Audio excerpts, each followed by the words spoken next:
Eh, un aspecto relevante dentro del proceso de producción de crianzas es la alimentación. Y dentro de esta, un elemento que va a ser siempre determinante va a ser el aporte de nutrientes mediante lo que se entiende como forraje. Ahora, este forraje tiene algunas características en un esquema de producción, digamos, convencional. La principal característica es que se va a generar dentro de procesos de producción también convencional en campo y eso va a hacer de que sea de producción en fresco relativo, temporal. Y en cierta medida se constituye de esa forma en una limitante de los procesos de crianza más intensivos, porque no se puede tener este forraje a lo largo de todo el año en calidad de fresco. Sin embargo, con el correr de los años se ha desarrollado una tecnología, dicho sea de paso, esta tecnología ya tiene bastantes años, no es nueva, que ha permitido superar este inconveniente vinculado a otras limitantes más, y esa va a ser el forraje verde hidropónico, tema que vamos a tratar el día de hoy y que consideramos para este tema el siguiente temario, ¿no? Vamos a hablar sobre el contexto en el cual se produce este forraje verde, los principios y sus ventajas. Luego ya vamos a entrar un poco más en detalle sobre el proceso de producción, empezando con la selección y la germinación de semilla, el manejo de riego y nutrición, la cosecha y post cosecha, el área de producción y los sistemas de producción de este forraje. En cuanto al contexto en el cual se produce, ¿no? Básicamente, los antecedentes, digamos, que podríamos encontrar más antiguos datan del siglo XVII, ¿no? Ahí entre el año 1770, del 60 y el 70 aproximadamente, donde se dan los primeros pasos para la producción de cultivos en agua, lo que más adelante se va a denominar como hidroponía. Luego de eso ya, con varios años después, ¿no? Algunos siglos incluso, eh, tenemos ya un esquema donde se va a generar el proceso de producción de estos forrajes en el modelo que nosotros ya conocemos. Esto se va a dar aproximadamente entre la década de los 70 y los 80 del siglo pasado. Estamos hablando de 1970, 1980. Básicamente lo que es el forraje verde hidropónico es el proceso de producción de este tipo de cultivos, de forrajes, en medios con sustrato de agua o en todo caso en medios donde no se utiliza el sustrato suelo como elemento fundamental para la provisión de nutrientes de esta plantación. Eh, Y esta tecnología se va a desarrollar debido a que se van a ir haciendo más visibles y teniendo mayor impacto algunos aspectos limitantes dentro de los procesos de producción convencional. El primero de ellos va a ser la reducción de áreas de cultivo, ¿no? Debido a que hay una mayor demanda de productos agrícolas, se va a priorizar la orientación de las áreas de cultivo con aptitud para la producción de estos cultivos de primera necesidad. Y es en ese sentido que las áreas para la producción de forrajes ha ido disminuyendo.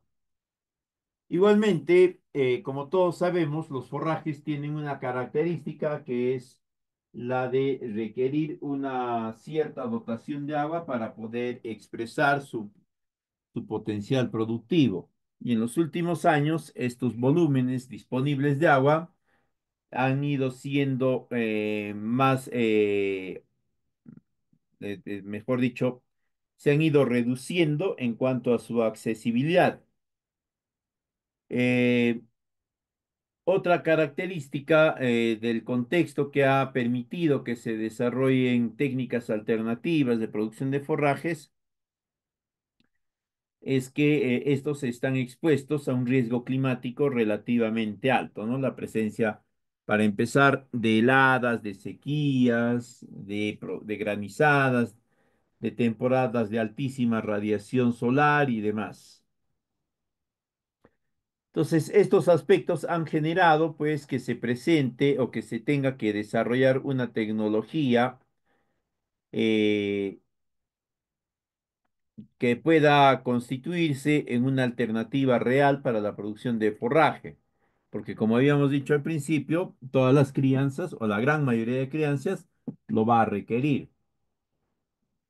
Además de eso, eh, esta tecnología del forraje verde hidropónico ha encajado dentro de algunos principios de la productividad que se han ido manejando ya desde algunas décadas atrás, ¿no? Como por ejemplo la optimización de los recursos a través de este método de producción de forraje verde hidropónico, estos métodos hidropónicos, se van a optimizar varios recursos, empezando con el recurso suelo. En casi todos los casos ya no se va a requerir el mismo, por lo tanto, no vamos a tener un impacto directo sobre este y eso va a reducir sustancialmente que se puedan continuar presentando los procesos de erosión del suelo a partir de orígenes eólicos e hídricos. También obviamente se optimiza el recurso hídrico, ¿no?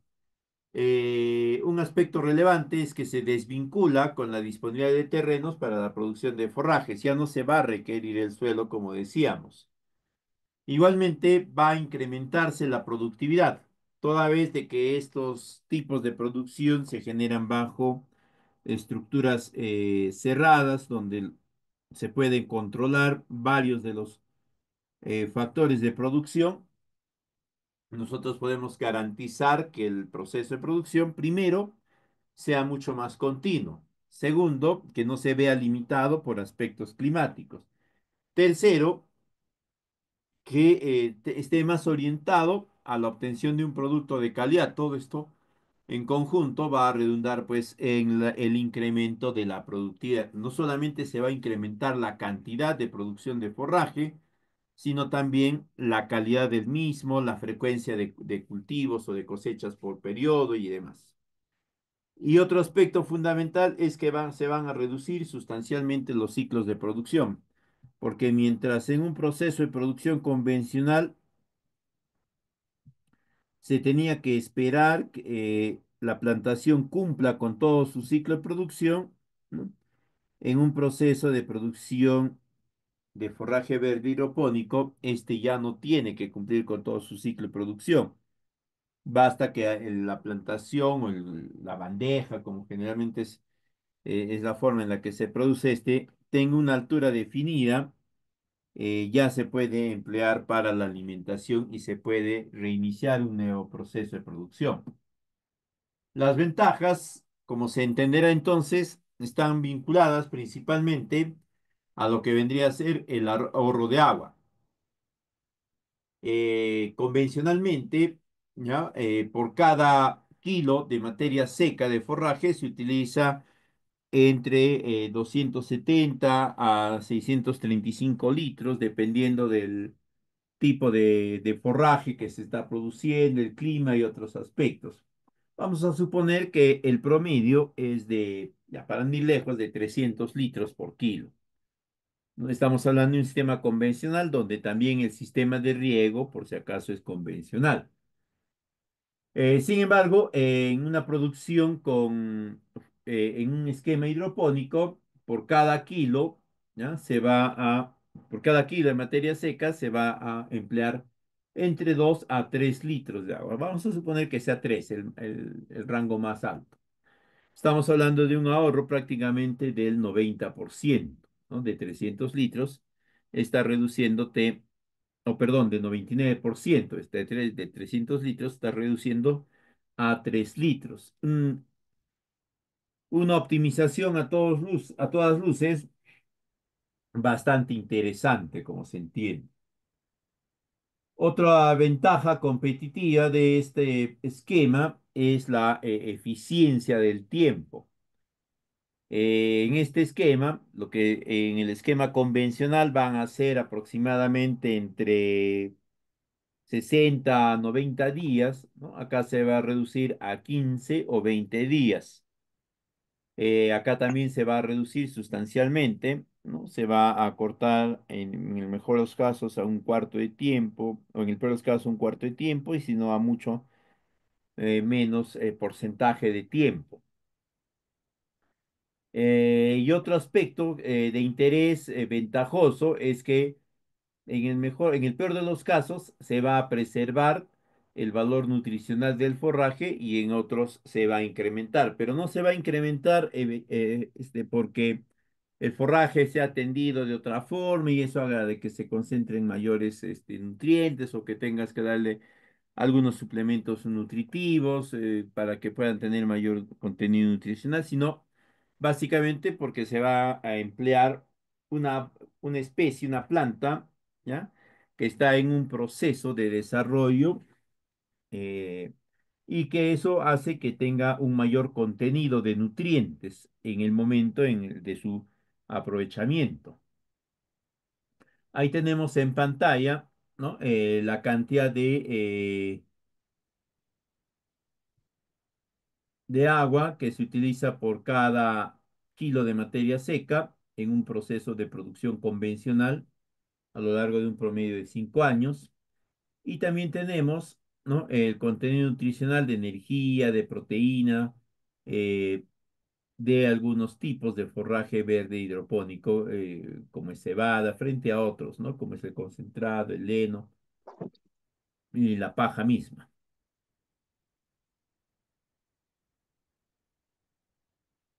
De ahí vamos a encontrar algunos otros aspectos de ventaja de esta producción de forraje, como es, por ejemplo, la que está vinculada a la inocuidad.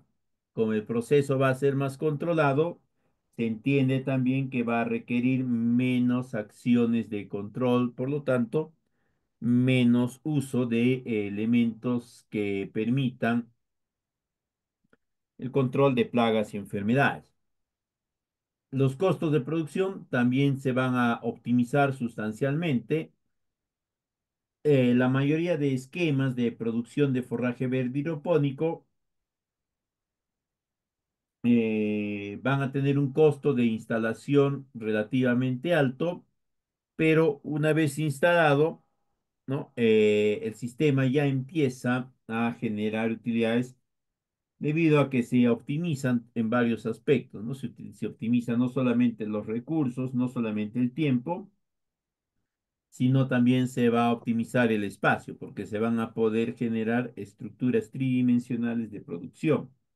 Se va a pasar de un esquema bidimensional de producción, ¿no? Extensivo, digamos, por áreas, ¿no? A un esquema de producción en tres dimensiones, porque no solamente se va a poder sembrar ya en, en áreas, sino también en distintos niveles. Eso va a hacer de que se pueda intensificar la producción y se puedan tener mejores procesos de producción. Además de eso, ¿no? Hay otros beneficios que se pueden citar relacionado al uso del forraje verde hidropónico.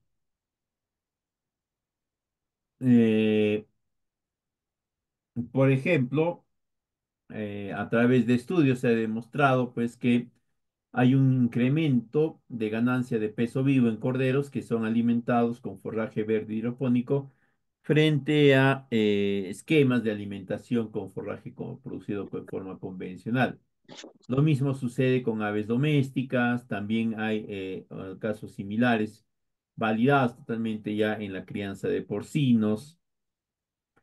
Un aspecto fundamental, un esquema de producción también importante que se ha analizado y que tiene relevancia total para nuestro esquema de producción es la ganancia o el aumento de la producción de vacas lecheras a través del uso del forraje verde hidropónico. Y en otras crianzas se ha podido identificar la misma ventaja, ¿no? Entonces, en términos simples, nosotros podríamos manifestar que el uso del forraje verde hidropónico como fuente, una de las varias, o si quieren, principal fuente de alimentación en las crianzas, va a permitir que éstas puedan tener o mejor ganancia de peso o un incremento importante en la producción, en la productividad. Pero también va a tener algunas desventajas.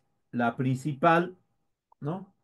Va a estar relacionada a la necesidad de una estructura especializada. No se va a poder generar implementar la producción de forraje verde hidropónico a menos que se disponga de la estructura apropiada. Otra desventaja es que como es un proceso de producción intensivo, va a requerir que exista disposición de mano de obra para la atención de las actividades de forma diaria, ¿no? Y finalmente,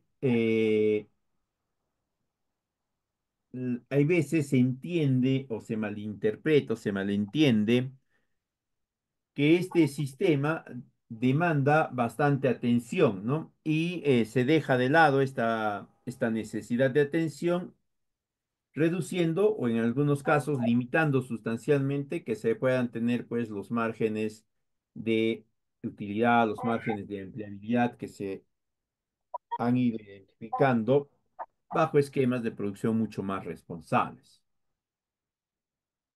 El proceso de producción no es complejo, ¿ya?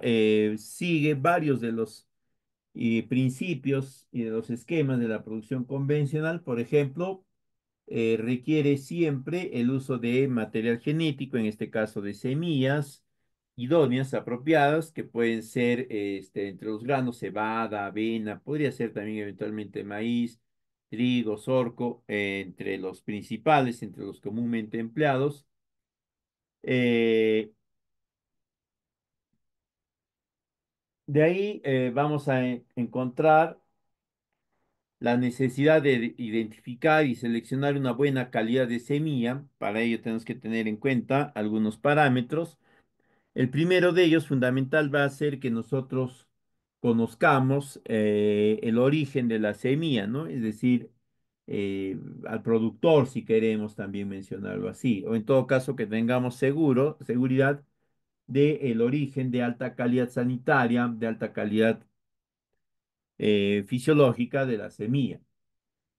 Otra va a ser que esté adaptada a las condiciones locales, aunque esta limitante se va a superar porque la estructura en la cual se va a generar es cubierta, por lo tanto no se va a ver afectada por aspectos limitantes como es temperatura, humedad, radiación, pero eventualmente, ¿no? Si fuese una variedad adaptada o generada para la producción en, qué sé yo, a nivel de los 300, 200, 500 metros sobre el nivel del mar, a una altura superior a los 1500, pues obviamente la especie va a tener dificultades en crecimiento. Otra característica que tenemos que verificar es que tenga un alto poder germinativo. Generalmente este debe estar entre el 90 y 95%. Seguridad de la sanidad, ¿no? En la medida de lo posible, que se tengan las certificaciones del caso. Que sea de alta pureza y limpieza. Igualmente acá en lo que es pureza, se recomienda que este esté en el rango de 90 y 95%. Y limpieza, algo similar, ¿no? Entre 90% por lo general. De ser el caso, ¿no? Y sobre todo si es que se va a utilizar de forma directa, que no esté tratada con pesticidas la semilla, ¿no? Para evitar que se pueda encontrar pues que algún pesticida ha superado, ¿no?, el periodo de cadencia, teniendo en cuenta que la producción se va a demorar entre 20 días, 25 días. Y si se hubiese tratado la semilla con un producto cuyo periodo de cadencia es de 50 días, evidentemente no vamos a poder generar la producción en un periodo inferior porque se estaría generando un espacio para donde parte del ingrediente activo de alguno de los, de los efectos posteriores del pesticida pudiese afectar a la crianza a la que se va a alimentar.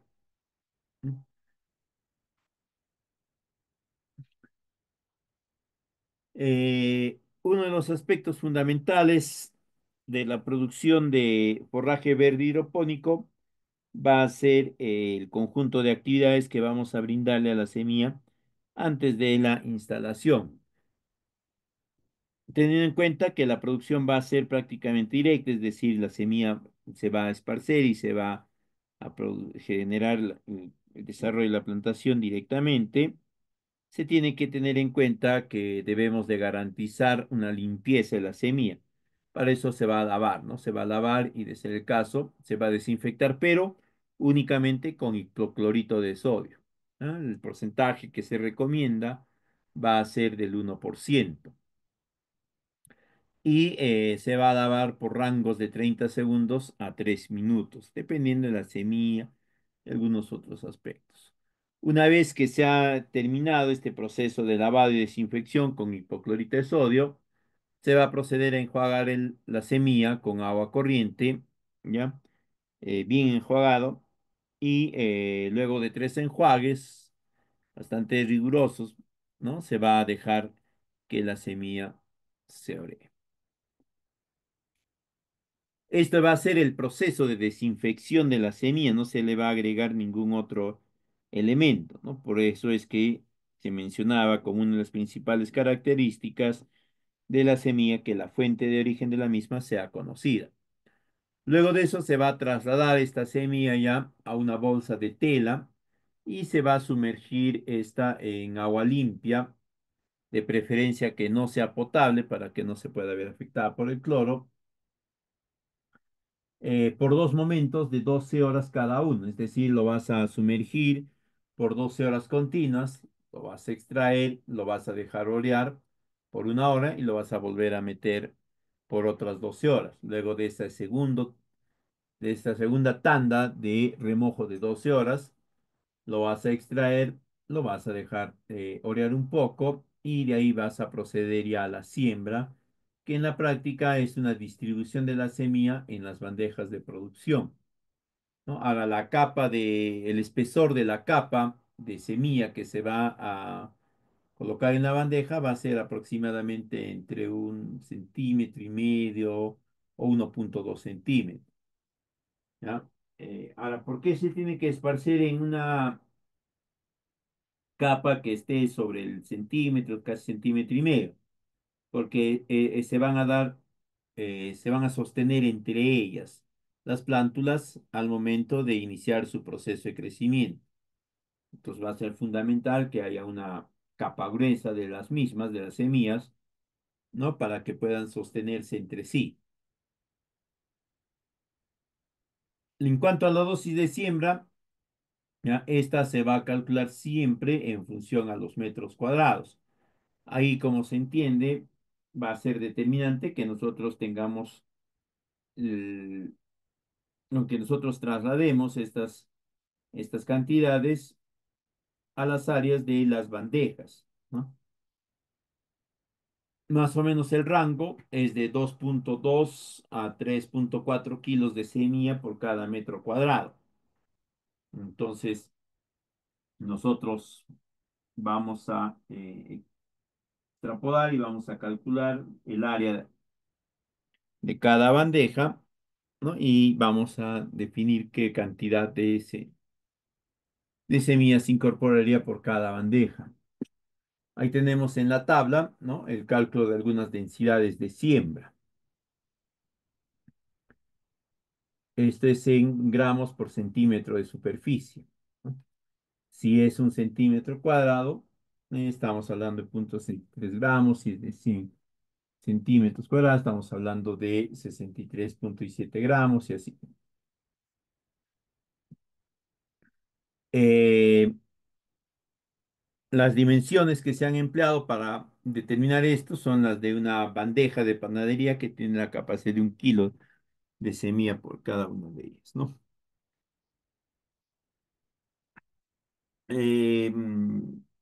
La siembra, entre comillas, la palabra siembra, ¿no? Porque no va a ser una siembra propiamente dicha, porque el término siembra implica que hay un proceso en el cual se coloca la semilla y luego esta es enterrada o tapada, ¿no? En este caso no se va a dar eso. Lo que se va a dar es la colocación de la semilla, ¿no? De preferencia ya pregerminada, en una capa que, como habíamos dicho, no debe de superar el 1,5 centímetros de espesor. Y sobre esa capa, ¿no? Se va a colocar siempre un papel, una cubierta de papel que va a humedecerse periódicamente y que es el que va a mantener la humedad de esta capa de semillas. Una vez que está colocada la bandeja, se ha colocado el 1,5 cm de semilla y sobre esta se ha colocado esta capa de papel correctamente humedecida, se va a proceder a cubrir toda la bandeja con un plástico negro o con otro elemento negro, ¿ya? Que no permite el paso de luz, uno, y dos, que busque mantener dentro de ella cierta hermeticidad para que se genere en medio, ¿no? Un espacio donde el incremento de temperatura esté sobre el 15%, 10%, 15%, y también se concentre la humedad relativa, porque sabemos que ante el incremento de la humedad relativa y cierto rango de temperatura, las semillas inician su proceso de germinación. Igualmente, todos sabemos que el proceso de germinación es un proceso irreversible y que en gran medida se ve limitado por la constancia de humedad que va a tener la semilla, ¿no? Si la semilla no tiene una humedad constante o esta humedad se va a ver alterada, es bastante probable que no se garantice o que no se pueda tener el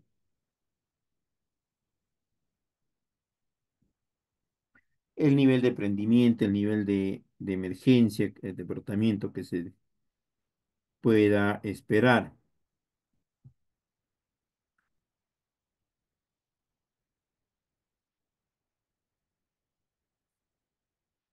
En cuanto al manejo del riego y la nutrición, ¿no? Hay que tener siempre presente que el proceso de producción o el lapso de tiempo en el cual se va a obtener el forraje verde hidropónico está alrededor de los 20 días eventualmente, y dependiendo de algunos aspectos climatológicos, altitudinales, podríamos encontrar que este proceso puede extenderse hasta un periodo de 25 o 30 días, pero va a ser el extremo. No vamos a encontrar procesos que se puedan extender más allá de este plazo, ¿no? Teniendo en cuenta ello, debemos de tener claro que el proceso de aplicación de agua, es decir, el proceso de riego, va a ser determinante, ¿no? Este proceso tiene que ser lo más homogéneo posible, es ahí que se recomienda que de darse la necesidad se realice pues un proceso de aplicación de agua por aspersión o pulverización, pero en ningún caso podría ser por inundación, ¿no? ¿Por qué? Porque básicamente las semillas se están autososteniendo entre ellas mismas. Si aplicamos agua por inundación, no todas ellas van a ser trasladadas pues de un punto a otro punto por el agua y por la gravedad. Hay que tener en cuenta, evitar excedernos en los excesos de riego para que no se generen espacios de asfixia radicular o peor aún, para que no se vayan a presentar situaciones de pudriciones.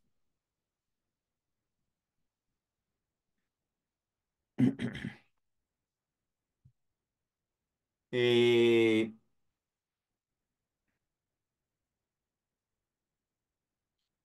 entonces, la frecuencia de riego va a estar en función a la necesidad de cultivo. No todos los cultivos, no todas las especies que se pueden producir van a tener la misma necesidad de agua o la misma frecuencia de aporte de agua. Eh, un criterio genérico que se aplica comúnmente en estos procesos de producción es que la concentración de humedad, tanto a nivel de la masa radicular como a nivel de la masa foliar, no debería de ser inferior al 60%. En otras palabras, el peso de una bandeja debería corresponder básicamente en un 60% a lo que es el aporte de agua, la humedad, la planta misma, etcétera, ¿no? Eh,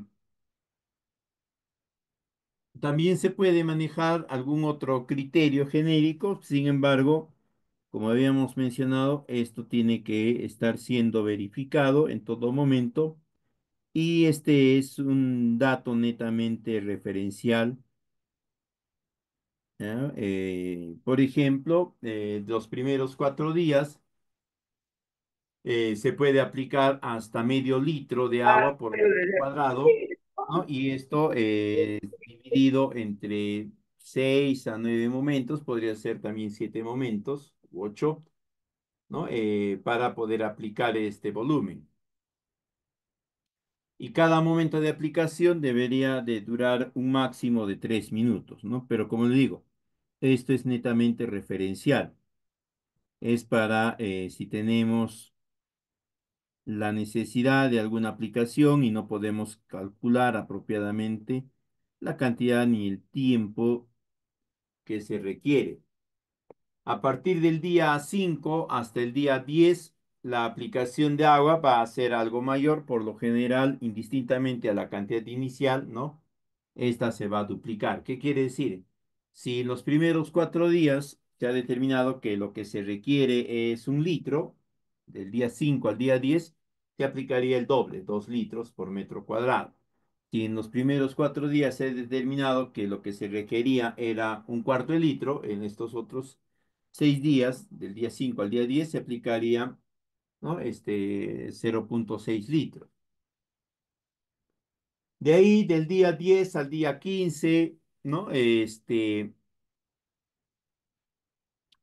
Se va a volver a duplicar la cantidad de agua, porque ya va a pasar la planta, ¿no? A un periodo de mayor demanda de agua. Por lo tanto, se tiene que aportar también un volumen algo mayor. Entonces, el criterio que muchas veces se maneja, ¿no? Así de forma empírica, es que identifiquemos con bibliografía o algún cálculo particular la cantidad de agua que se va a necesitar los primeros 4 días. Del quinto al 10.º día se duplica y del 11.º día al 15.º y en algunos casos hasta el 20.º día se vuelve a duplicar esta segunda cantidad, ¿no? Ahora, eso es el aporte de agua nada más, pero como es un cultivo hidropónico, ¿no? Al momento de aplicar el agua, se va a aplicar también los nutrientes. En otras palabras, vamos a aplicar una solución nutritiva conjuntamente con el agua. Dependiendo ya de la especie y de la disponibilidad de insumos, ¿no? Acá se van a determinar algunas soluciones nutritivas que se van a adecuar a estas características.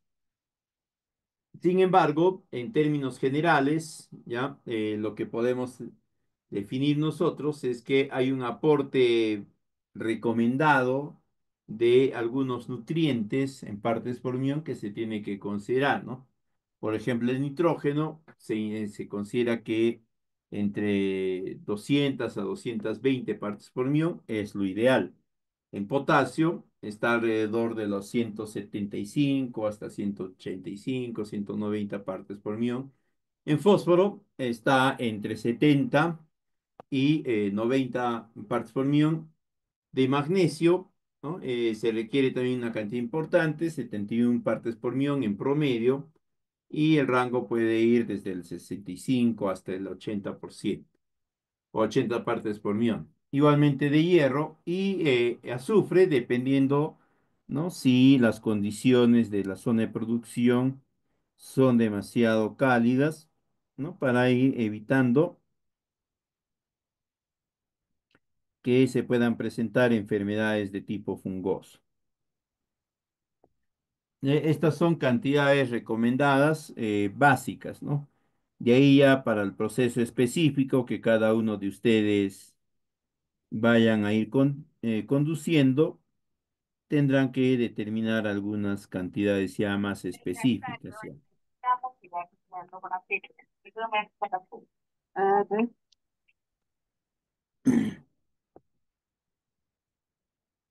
Acá hay otra recomendación de una solución nutritiva. Esta es una solución, digamos, estándar, ¿ya? Que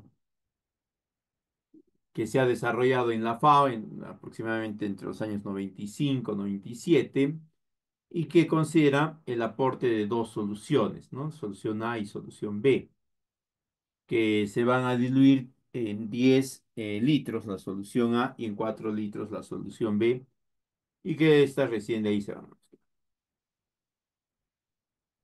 El cuadro superior es la solución A, ¿no? Donde se va a mezclar pues lo que es el fosfato monoamónico, el nitrato de calcio, el nitrato de potasio y en cantidades que están ahí descritas.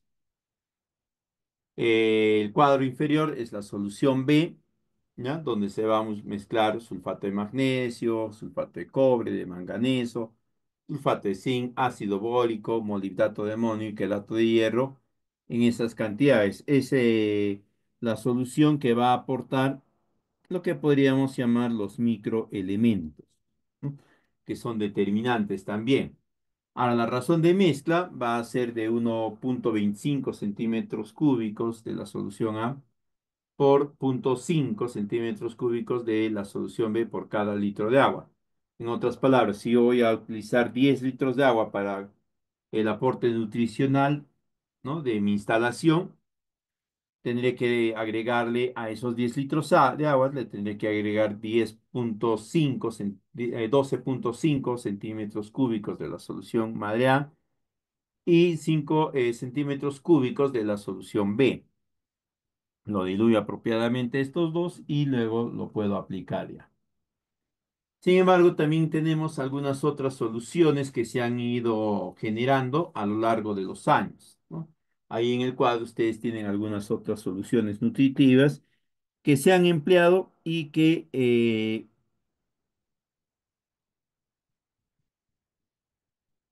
han ido generando algunos resultados importantes. Una de las que se utiliza de forma mucho más común es la de la FAO, ¿no? Que nos permite tener esa concentración de aporte de nutrientes. Y ya, sin embargo, tenemos algunas otras, ¿no? La Hewitt, Larsen, Jensen y así sucesivamente. En cuanto a la cosecha y post cosecha, ya, la cosecha se va a entender como tal al proceso en el cual se va a obtener ya este forraje hidropónico que va a tener ciertas características, principalmente de aporte nutricional. No va a ser la obtención de un producto que haya cumplido todo su ciclo vegetativo en campo siquiera, sino el uso de un producto que en ese momento de cosecha, de recojo, va a manifestar un contenido nutricional bastante idóneo. Esta se va a realizar dependiendo de la especie, ¿no? Entre 15 y 20 días después de la siembra, es el promedio. Sin embargo, podría extenderse algunos días más, ¿no? 25 días, así, si las condiciones ambientales fuesen algo más, algo menos favorables, ¿no? Por ejemplo, producción de este forraje a una altura de 3.800 metros, donde la temperatura promedio ambiente esté en el rango de los 8 o 9 grados centígrados, ¿no? Eso va a retardar, quieras o no quieras, el proceso de desarrollo, aun cuando esté bajo cobertura y demás. Hay varios estudiosos, ¿no? Y varias experiencias que indican que se puede obtener ya también cosecha, ¿no? Desde el día 10, el día 11. Eh, Sin embargo, a través de otro grupo de estudios, se ha determinado que entre el día 15 y el día 20 son los lapsos de tiempo o son los rangos de tiempo en el cual el forraje tiene una mayor concentración de todos sus nutrientes, ¿no? También los tiene ya a los 10, 11 días. Sin embargo, la mayor concentración se da en este otro rango, ¿no? De 15 a 20 días. Ahora, también se puede determinar, pues, que en algunas otras especies se ha identificado que entre los 7 y 10 días se va a presentar también el mayor aporte nutricional. Pero esto va a estar también en función a las características climáticas y otros aspectos más.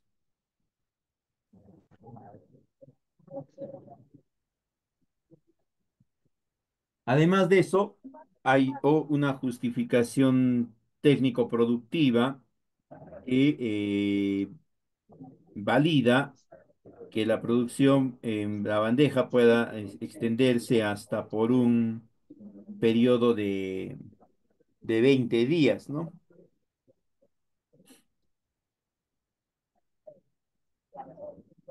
Y es que si nosotros hacemos la cosecha cada 10 días, vamos a necesitar, pues, y no cada 20 días, vamos a necesitar, pues, el doble de la cantidad de semilla que se necesitaría normalmente, ¿no? Porque estamos reduciendo a la mitad el ciclo de producción. Si yo para una producción de 20 días, digamos, requiero 50 kilos de semilla, ¿no? Cosechando a los 20 días, si yo cosecho cada 10 días, quiere decir que en ese mismo rango de tiempo necesitaré dos veces la cantidad de semilla. Por ahí también tendrían que analizarlo. Luego tenemos la post cosecha, ¿no? Una vez que se ha cumplido ya con el tiempo que se había establecido para realizar la cosecha, ya queda a criterio de cada uno si es a los 10, 15, 20 días,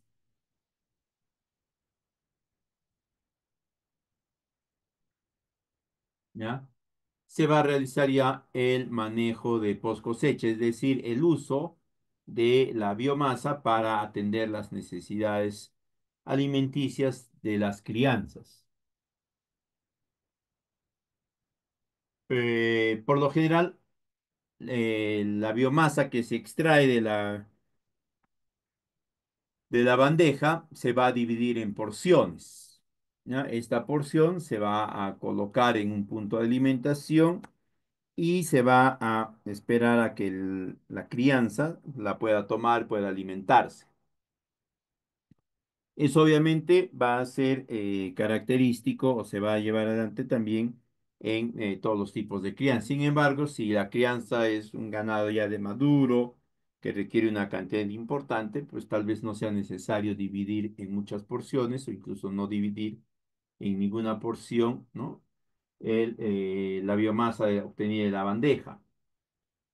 Ahí tenemos nosotros en pantalla un cuadro con las dosis de forraje verde hidropónico expresado en kilos por cada 100 kilos de peso vivo del animal, ¿no? Tanto para vacas lecheras, es decir, en producción, vacas en seca, ¿no? Vacunos de carne o de engorde, como se denomina, cerdos, ahí están en proceso de crecimiento, creo que esto es cuando se les denomina gorrinos, si mal no me acuerdo, aves, ¿ya? De 25 kilos de forraje hidropónico por cada 100 kilos de alimento seco en caballos, en ovejas, en conejos, ¿no? Y teniendo en cuenta, eso no se deben de olvidar, el forraje verde hidropónico no es pues el forraje que va a, no es el alimento milagroso que ya hace que no se requieran otros tipos de alimento para la crianza, ¿no? Básicamente el forraje verde hidropónico va a reemplazar al forraje, nada más, al forraje obtenido de forma convencional. Entonces siempre se va a necesitar que hayan otros suplementos alimenticios, otros aportes nutricionales que permitan que se pueda alcanzar el aporte nutricional deseado. En algunos casos se va a agregar fibra, en algunos otros casos se van a agregar algunos alimentos balanceados, se van a agregar algunas otras gramíneas, ¿no? Dependiendo ya de cómo se maneje el tema.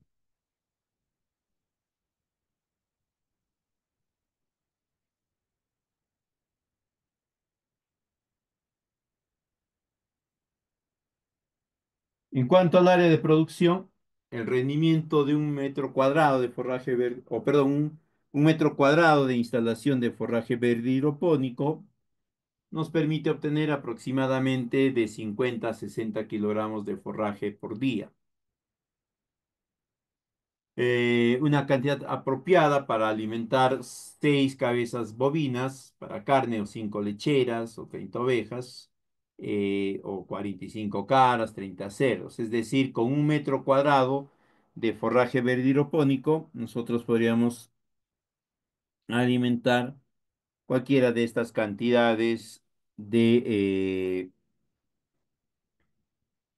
ganados que vemos ahí en pantalla. Ahí hay que tener en cuenta que la producción del forraje es tridimensional, ¿no? Es tanto en área como en altura. Y la otra ventaja sobre este es que se puede adaptar, ¿no? Una serie de instalaciones se pueden adaptar o se pueden acondicionar para generar este proceso de producción. Lo único que se va a requerir es que tenga la altura que se desea, ¿no? Por lo general la altura debe de estar entre los 2 metros de altura, un poco más. Y ya en cuanto al área, ¿no? Que sea el área que se requiera para la producción o para una cantidad de producto definida. Y otro requisito fundamental va a ser que la temperatura interna tiene que estar en el rango de 20 a 27 grados centígrados. Sabemos todos, pues, que la mayoría de cultivos, ¿no? O de especies vegetales tienen un mejor rendimiento o manifiestan su potencial productivo en este rango de temperaturas. El equipo básico que se requiere para la producción del forraje verde hidropónico van a ser bandejas, que pueden ser bandejas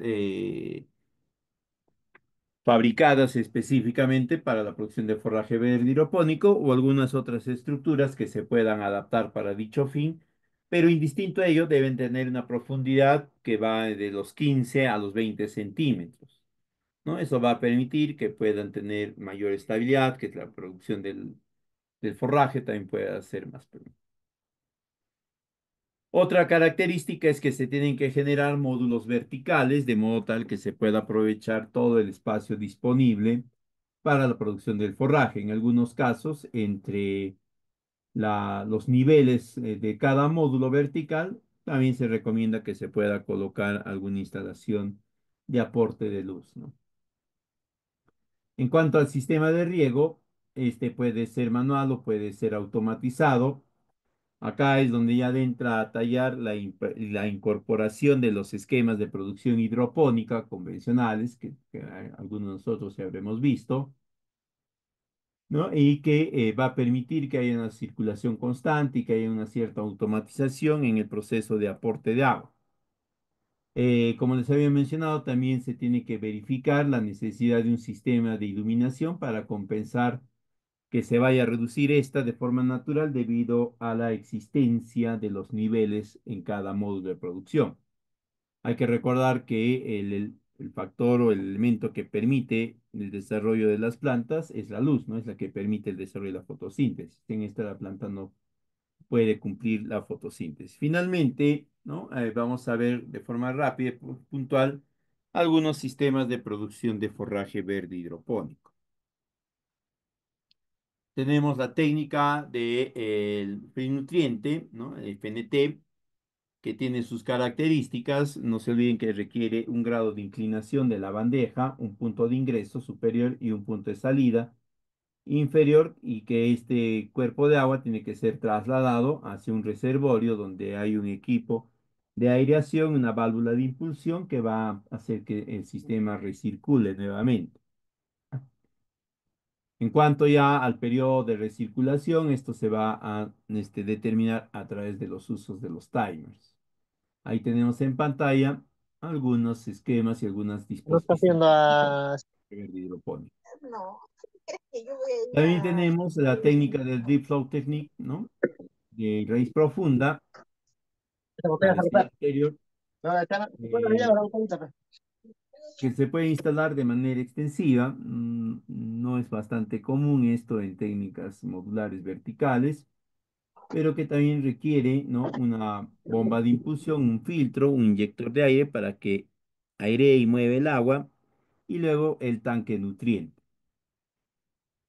Pueden haber combinaciones de estas técnicas, pueden haber, ¿no? Ya depende cada uno de nosotros. La idea genérica que se maneja al respecto es optimizar los recursos, principalmente el recurso agua y el recurso suelo también. Y de ahí ver la forma de que se puede optimizar todo el espacio disponible. Hay que recordar que de un metro cuadrado área de producción de forraje verde hidropónico, podemos alimentar una cantidad amplia de crianzas, ¿no? O de cabezas de crianza, desde cuatro o seis cabezas de vacuno hasta varias cabezas de cuyes, de conejos y así.